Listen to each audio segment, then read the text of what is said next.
Chapter 11 is about sequences and series, in particular infinite sequences and series. And so the first section is just sort of a review of sequences and I guess some new stuff from sequences as well. Alright, so you will recall that a sequence is just a list of numbers that's written in a definite order. When I mean definite order, I mean there's a first term, a second term, a third term, etc. And usually we just use subscripted variables to show the order that the terms come in. So, you know, with a subscript of 1, a sub 1 is the first term, a sub 2 is the second term, a sub 3 is the third term, etc. A sub n is the nth term. Okay. Now, in a infinite sequence, it has an infinite number of terms, but we also know that for every term, there's a term that comes after it. So every term a sub n has a successor a sub n plus 1. And if every term has that, well, a sub n plus 1 has a successor, which is a sub n plus 2. And n plus 2 has a successor, which is n plus 3. And on it goes, and it never stops. And that's why it's an infinite sequence. Okay. Now, there are some other notations for denoting a sequence as well. So we could put brackets and then list enough terms in the sequence to establish a pattern, and then the ... the ellipses to show that it goes on. Or commonly, we will just put brackets and then some kind of an expression for the nth term, which shows us that like every term in the sequence has this kind of format. So this is the one we're going to see most often, and also we will sometimes we'll see that, and then they'll be specifying that n starts at index 1 and then goes to infinity. And if we wanted the n to start at a different sequence, we could put like n equals 3 to show that 3 would be the first number we would substitute into whatever expression we had here. So let's look at a few examples and the different notations for those examples so you can have a more specific idea of what those different formats look like. Okay, so and these are all ones where we have a formula that allows us to figure out what the nth term was, and those will be particularly interesting to us throughout the rest of this chapter. Okay. So we could, well, let's start here. We could just list out, okay, all a bunch of terms: 1/2, 2/3, 3/4, 4/5, and that's enough for us to establish a pattern. ... And if we were to think about the pattern, well, the pattern is that the denominator is 1 larger than the numerator. Okay, so we could show the nth term there. Okay, so, but then rather than listing out the entire list, we could just specify the nth term of the sequence can be found using this formula. So if I want to find a sub 1, I put 1 in for n, and I would get 1 over 1 plus 1, 1/2. If I want the third term of sequence, I put 3 in, and I get 3 over 3 plus 1, 3/4. And you can see it would generate every single value in that sequence. So this would be a much more concise notation than having to list them all out. Okay, and if this one doesn't really tell us where we're starting and where we're stopping. It just says how to find the nth term, but how many terms do we have in our sequence? Does it stop once we get to 99 over 100, or what? So this shows us the nth term and then tells us it starts with index 1 and goes on forever. Okay. So here we see another one. Let's just go ahead and look at this one first. So negative 2/3, 3/9, negative 4/27, 5/81. So a couple things we notice is that the numerator seems to be increasing by 1 every time.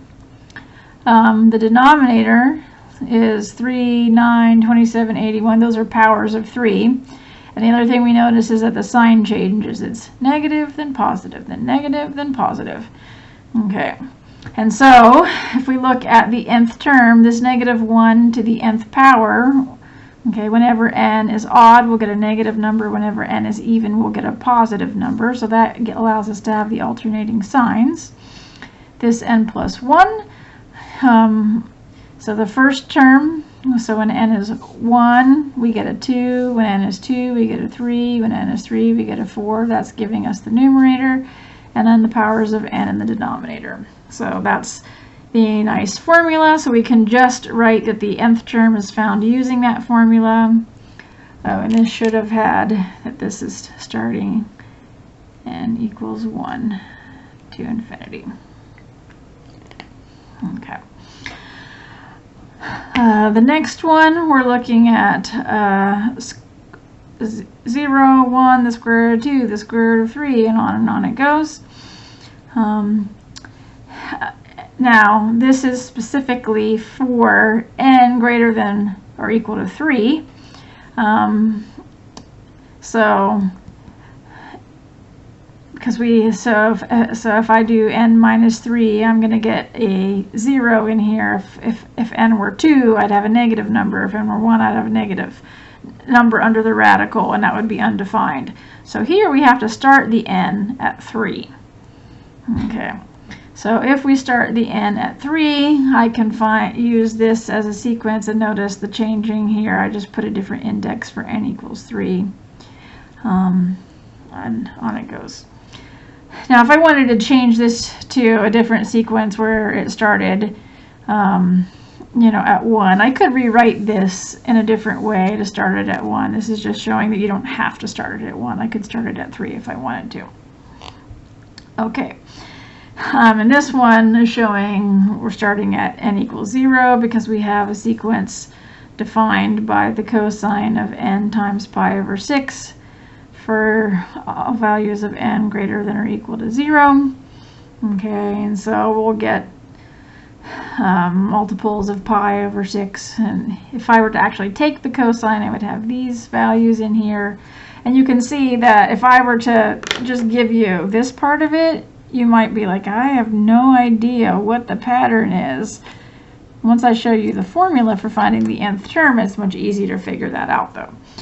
Okay, so when at all possible, it's desirable to write some kind of a formula for the nth term, and if we can find a formula for the nth term, then the sequence will be much easier for us to work with, in particular to do calculus with.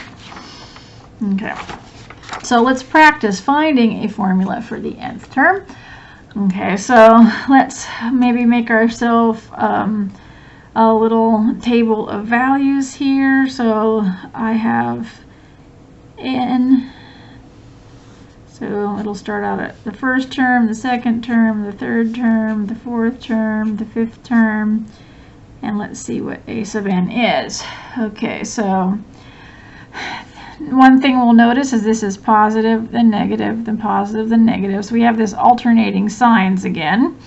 And we seem to have an increasing numerator. And the denominator, 5, 25, 125, 625, seems to be powers of 5. Okay, so let's rewrite this. So this is 3 over 5. This is negative 4 over 5 squared. This would be positive 5 over 5 cubed.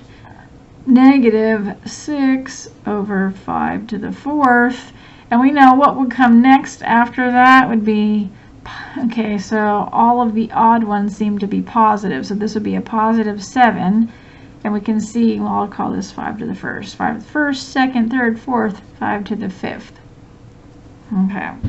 So once we kind of establish the pattern, we can look, okay, if this is n, then how do all the parts, come together? So if n is 1, we've got 3 in the numerator. If n is 2, we've got 4 in the numerator. So one thing to notice is that these are always differed by 2, so the value in the numerator is going to be n plus 2. Okay. The value in the denominator, well, When n is 1, it's 5 to the first. When n is 2, it's 5 to the second. When it's 3, 5 to the third. So this is just going to be 5 to the nth power. And now we have to take care of the alternating signs. So it's going to be -1, and then we have to give it a certain power. Okay, so for all the odd ones, we're getting a positive number. Okay, now if I raise a negative number to an odd power, I'm going to get a negative number, not a positive number. So I need to take this index and somehow turn it into a positive number. So maybe something like n plus 1. And so think about that. So when n is 1, I would get -1 squared. When n is 3, it would get -1 to the 4th. When n is 5, I get -1 to the 6th. That will give me all these it will give me all these positive values because I've got an even power on the -1. And then for 2 and 4, if I put 2 in there, I'll have an exponent of 3, or if I put a 4 in there, I'll have exponent of 5, and those odd powers will give me the negative value. So that is the nth term. Okay. All right. Next, we have another example. So now it's desirable to write out a formula for the nth term of a sequence, but there are sequences that don't have a simple defining equation. So here are some examples. So let's say we wanted the sequence Pn, P sub n, where P sub n is the population of the world as of January 1st in the year whatever n is. Okay, so let's say we go, back to 1900. So P sub 1900 would be the population of the world on January 1st, 1900. And then the next term, 1901, would be the population in the world on January 1st, 1901, and so on and so forth as it goes up. And there's not like a simple, equation that we can write to define what that is. Another example, so for here, let's say that the a sub n, the nth term of a sequence, is the nth decimal place in the expansion of the number e. So e starts out 2.71828, and on and it goes. Okay, so if we're talking about the nth decimal place, I'm not talking about that part, I'm starting here. So this would be a sub 1, a sub 2, a sub 3, a sub 4, a sub 5. Okay, and you can see them listed out here. But we know that e is an irrational number. Okay, it doesn't repeat. So there's no way for me to write out a formula to find the nth digit of our decimal place of e, because it's an irrational number. Okay, so that's another sequence. Definitely, they're ordered, and I could, if I could keep going, but and it's infinite, but there's no way for me to write a formula or an equation to find the nth term. Okay, you may be familiar with the Fibonacci sequence. It does actually have a formula, but it's very, very complicated, and you would never come up with it. You'd have to study some higher level mathematics to ever figure out what it is. It involves the golden ratio and all this kind of stuff. Okay, but it's fairly easily defined recursively. So a recursive definition will give one or more base cases. So it can say, like here, the first term is 1, the second term is also 1, and then some kind of a rule, what's called a recursive rule. So these are the base cases. And you have to have at least one for a recursive definition. And then this is the recursive rule. And recursive just means that the sequence is defined in terms of previous terms of the sequence. Okay, so if I think about, I know that f sub 1 is 1, so the first term is 1. And then f sub 2 is also 1, so the second term is 1. But if I want to find the third term, so when n is 3, I have to use this rule. So it tells me that f sub 3, the third term, would be f sub 3 minus 1 plus f sub 3 minus 2. So 3 minus 1 is 2, that's f of 2.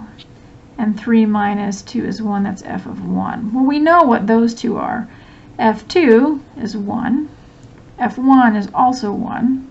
So when I add those up, I get 2. So that's how I just figure out how to put what the third one is. Let's say I needed to find f sub 4. Well, that would be f sub 4 minus 1, or f sub 3, plus f sub 4 minus 2, or f sub 2. Well, f sub 3 is 2, we just figured that out, and f sub 2, that's one of our base cases, that's 1. So the next number would be 3.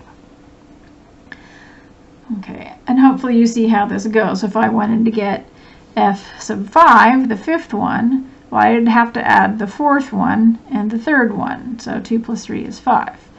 To get the sixth one, I'd have to add the fifth one and the fourth one. I'd get 8, and on it goes. Okay, so you could probably establish the pattern of how it looks from seeing the numbers. But if you were trying to come up with a formula, you know, just like we did in the previous example, like this one right here, yeah, it would be very difficult for you to come up with any kind of formula, and I might even say impossible with your mathematical knowledge for you to come up with a formula. But coming up with the recursive definition is not too hard, because you can probably see, well, to find this one, I just had to add the 2 before it to get the next one.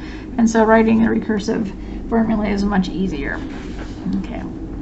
And so we want to be able to use a definition, and sometimes we're just going to get a recursive definition, and we might have to use these as well. Okay. Okay. So we can think of a sequence as a function whose domain is the set of positive integers, 1, 2, 3, 4, 5, and so on and so forth. And then its graph would just be a set of discrete points, 1, and then a sub 1, 2, a sub 2, 3, a sub 3.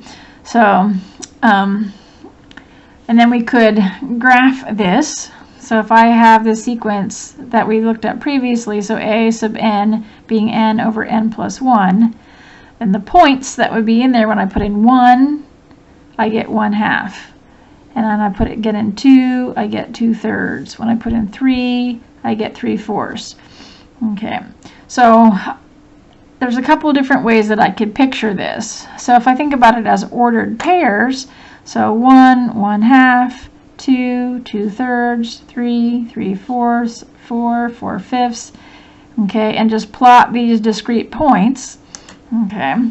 So that's one way that I could kind of visualize and look at the sequence, okay. The other thing that I could do is plot them on a number line. So a sub 1 is 1/2, a sub 2 is 2/3, and then 3/4, then 4/5, then 5/6, then 7/8. Okay, and both of the ways that we've drawn it here, either on a number line or on a coordinate plane, both of those are giving us the idea that the terms seem to be approaching 1 as n becomes large. Here you can see that the values are getting closer and closer and closer to 1. It looks like this line here at 1 is an asymptote. Here you can see that the values, you know, here it's almost just a solid bar. The values are getting closer and closer and closer to 1. We never seem to be able to reach 1. Even at 1,000 over 1,001 is less than 1. So we're getting closer and closer and closer to 1, but we never seem to be reaching it. Okay. And so we can indicate this idea by writing that the limit as n approaches infinity of n over n plus 1 equals 1. It's approaching 1 as n becomes large. Now, the idea of limits will be very important as we are looking at an idea called a convergent or divergent series. So first, let's do a more formal definition of limit. So a sequence where we have some kind of, probably a formula in here between the brackets that's showing how to find the nth term of a sequence. So that sequence has the limit L written, limit as n approaches infinity of a sub n equals L. So it has a limit. That limit is L if we can make the terms, so any term, as close to L as we like, okay, by taking n sufficiently large. So this sounds very, very similar to what we talked about back in chapter 2. Okay, and so if a sequence has a limit, and that limit exists, we say the sequence converges, or we say it's a convergent sequence. So back here where we had this sequence that's approaching and getting closer and closer and closer to 1, we would call this a convergent sequence, because as n is getting larger and larger, all of the values are getting closer and closer to 1. So it's convergent, it sort of converges to the number 1. But if the limit doesn't exist, then we say that it is divergent, or it diverges. Okay, and then there's a couple of different ways. So I mean, we have, this previous way where we can see it's just approaching that value, and it's always less than it. It's smaller than it, but it's getting closer and closer and closer to it. So we might have something like that. We might have this where it was less, and then it got larger, and then after some certain point, it just continues getting smaller and smaller and smaller, approaching this value L, but staying above it. So it could approach from below, it could approach from above, or perhaps a trickier one is it could go up and down and oscillate like this, but every time it oscillates, it gets less and less and less. So, we can't say it's really approaching from above or below, but it is approaching this value L. So, it might be alternating. It's bigger, then it's smaller, then it's bigger, then it's smaller, then it's bigger, then it's smaller, but it's getting closer and closer to that value. So we could have any of those situations coming, but in any of those situations, this L value is the limit. Okay. So the precise definition of the limit of a sequence is that the sequence has limit L, written limit as n approaches infinity of a sub n equals L, if for every epsilon greater than 0, there's a corresponding integer n, not delta this time, so it is very similar to the limit definition we did in chapter 2, but instead of delta, we're using n here. So there's a corresponding integer n, such that if n, that's the index on the value that we're looking at, or the term that we're looking at. So if n is greater than this integer n, okay, then the distance between a sub n and the limit, okay, is less than this epsilon. So I can always find an epsilon, okay, that will give me the difference between the current value and everyone after it is going to be always less than epsilon. So if we're looking at that on a number line, and I say the limit is L, okay, then let's say I can pick, let's say I want to look at the nth term, Alright, so if here's n sub 1, here's n plus 2, and I know that I can find an epsilon, just make it a little bit further away than how far away these two are, okay, and that epsilon will work so that the values, or the distance between L and a sub 1 and L and a sub n plus 2 are always less than epsilon. Okay, or you might think of it with this picture right here. Here's my limit, the values that it's approaching. So if I choose an n here, okay, then what epsilon would I need to use? Well, I just need to use an epsilon to make sure that the points are within epsilon of this line. So if I choose epsilon to be, the width between these two lines, I can guarantee that every point from there on it has a distance less than epsilon from this L. Notice that these don't come back out here again. They all, from here on, the distance between the limit and the value of the function, these are the values of the function, are getting closer and closer. So the distance between these two is always going to be less than epsilon. Okay. So that's very similar to the definition, basically same definition, we're just using n instead of delta.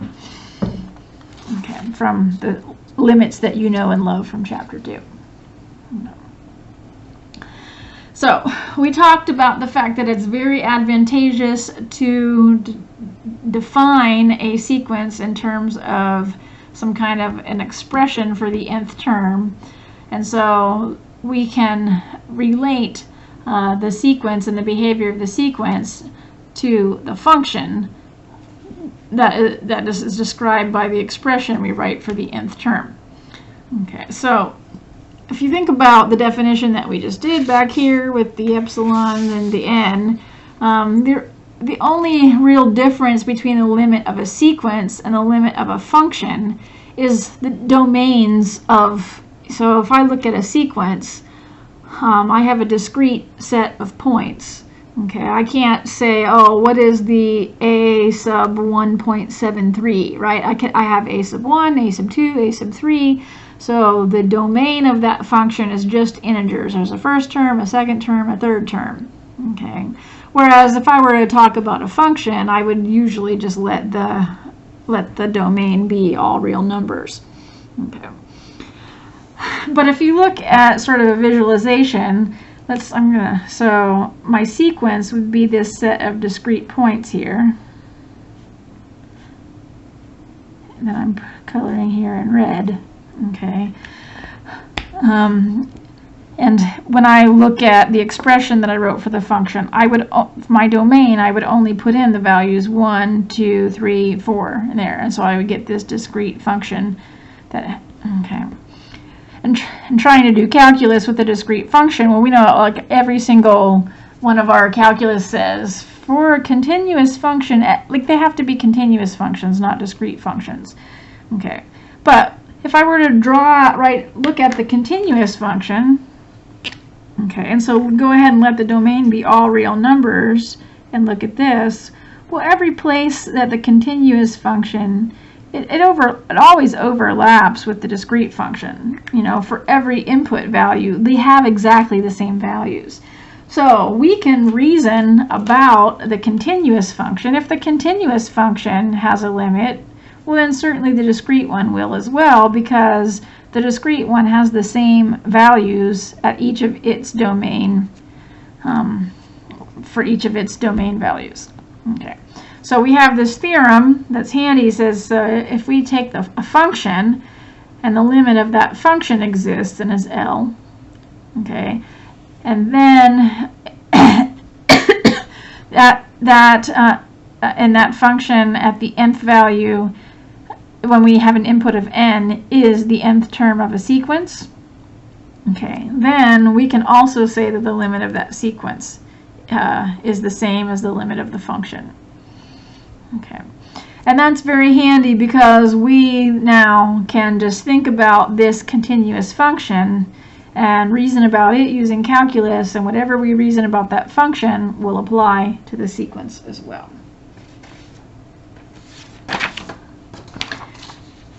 Okay. All right. And so we also want to have the idea of that not only that a limit exists and is a certain value L, but we could also have a limit that doesn't exist or is an infinite limit. Okay, so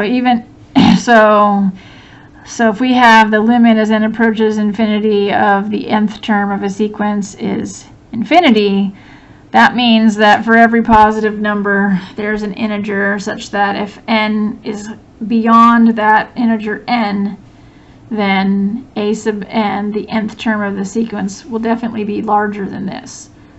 Okay, and so the values seem to be getting larger and larger and larger and larger. They're always getting larger and larger and larger. Okay, so it's not converging to anything. It's just getting larger and larger and larger when it's going to infinity. Okay, So this is a special kind of divergent. So it is divergent. It diverges, but we say it diverges to infinity. So if we just have that the limit doesn't exist, we would say that it just is a divergent series.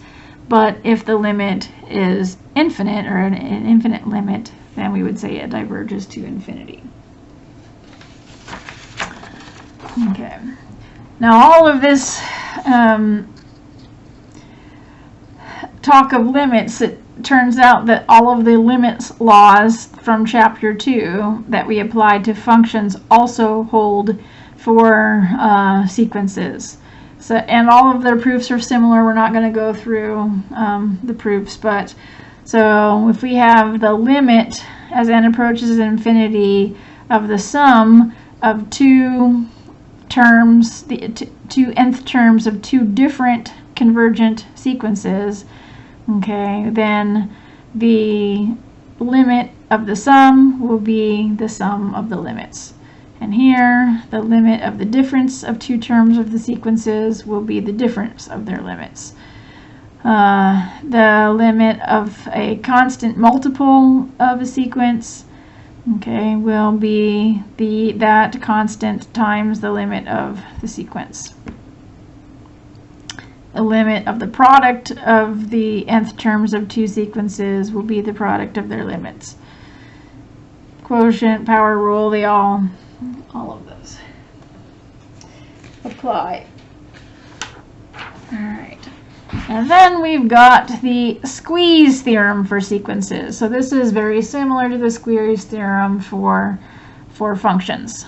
Okay, so let's say that we've got three sequences, one defined by a sub n, one defined by b sub n, one defined by c sub n.